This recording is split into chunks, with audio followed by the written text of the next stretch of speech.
নজর রাখবো পরবর্তী সংবাদে। কাকরাবন হাসপাতাল চৌমুহনী হইতে তেলিয়ামুড়া ক্যাম্পের টিলা 9.30 কিলোমিটার রাস্তার কাজ শুরু হয়েছে। তবে আজ থেকে ভূমি পূজা শুরু করে এবং রাস্তার কাজ শুরু করে, তবে রাস্তার কাজের শুভ উদ্বোধন করেছেন মাতাবাড়ি কেন্দ্রের বিধায়ক অভিষেক দেব রায়। কাকরাবন বিধায়ক জিতেন মজুমদার সহ বাবুল দেব, মন্ডল সভাপতি বিশ্বজিৎ সরকার সহ এলাকার সমাজ সেবকরা, তবে সেক্ষেত্রে ঠিকাদার দুলাল চক্রবর্তী সহ সকলেই আজ উপস্থিত ছিলেন এই ভূমি পুজো। এবং ভূমি পুজোকে কেন্দ্র করে আজ কাকরাবন হাসপাতাল চৌমুহনীতে তুলামুড়া ক্যাম্পের থেকে ঠিক 9.30 কিলোমিটার রাস্তার কাজ শুরু হয়েছে। আজ থেকেই শুরু হয়েছে এবং পাশাপাশি আজ তার ভূমি পুজোর উদ্বোধন করেছেন মাতাবাড়ি কেন্দ্রের বিধায়ক অভিষেক দেব রায়ের হাত ধরে। তবে গোটা বিষয় সম্পর্কে কি বলছেন তারা শুনবো। নাম আমার দুলাল চক্রবর্তী। আচ্ছা, আজকে যে ভূমি পূজাটা করা হলো কাকরাবন হসপিটালে, কিসের ভিত্তিতে ভূমি পূজাটা করা হয়েছিল?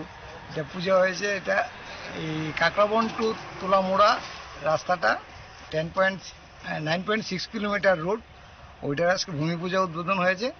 ওই রোডটা 5.5 কার্পেটিং হবে। এলাকার মানুষের সবাই সহযোগিতার সরকারেই আমরা এই কাজটা সম্পন্ন করতে চাইতেছি, সবাই সহযোগিতা করতে চাইতেছে। তাই জন্য ভূমি পূজার মধ্যে কি উপস্থিত ছিলেন? ভূমি পূজায় উপস্থিত ছিলেন লোকাল এমএলএ মিস্টার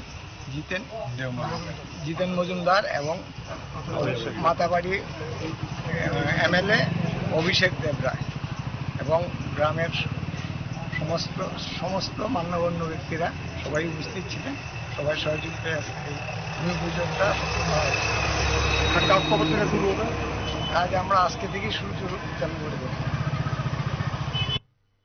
আপনারা শুনলেন তাদের বক্তব্য। এক্ষেত্রে আজ কাকরাবন হাসপাতাল চৌমুহনী থেকে তুলামুড়া ক্যাম্পের যে 9.30 কিলোমিটার রাস্তা, সেই রাস্তার কাজ শুরু হয়েছে এবং আজ থেকে ভূমি পুজো করে রাস্তার কাজের উদ্বোধন করেছেন।